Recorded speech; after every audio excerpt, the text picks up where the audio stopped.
Nhưng bảo mình không gửi đâu. Rồi xin đâu vào. Có nhớ thật không? Có đúng thật không? Tính gì? Tính gì nhưng mà cứ đi này nó khó tìm lắm. Mẹ nhà ông cảm thấy là biết thằng nào đâu mà.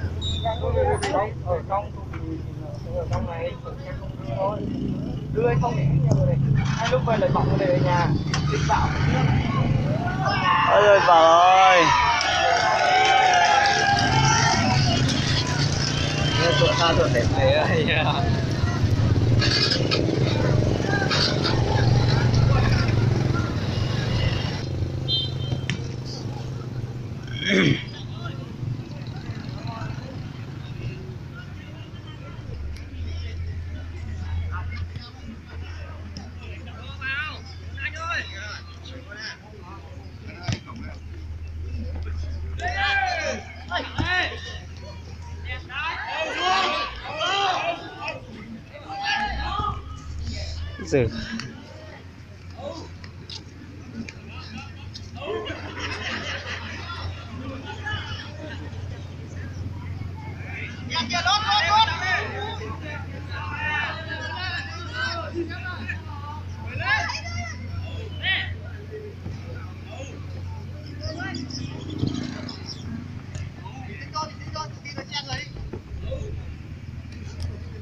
Giờ được gốc.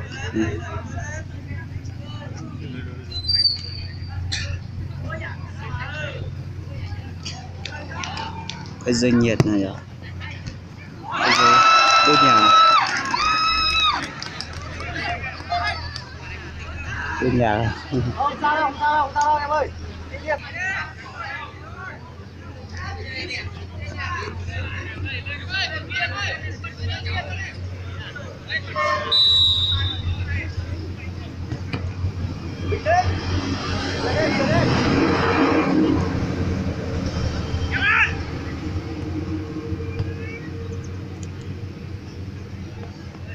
Để cho dễ luôn, đã rồi.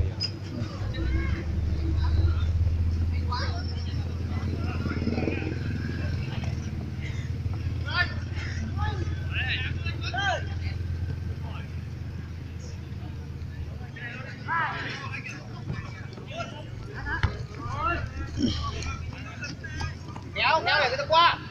Chỉ có chỗ của tiền bọt rồi, chỉ có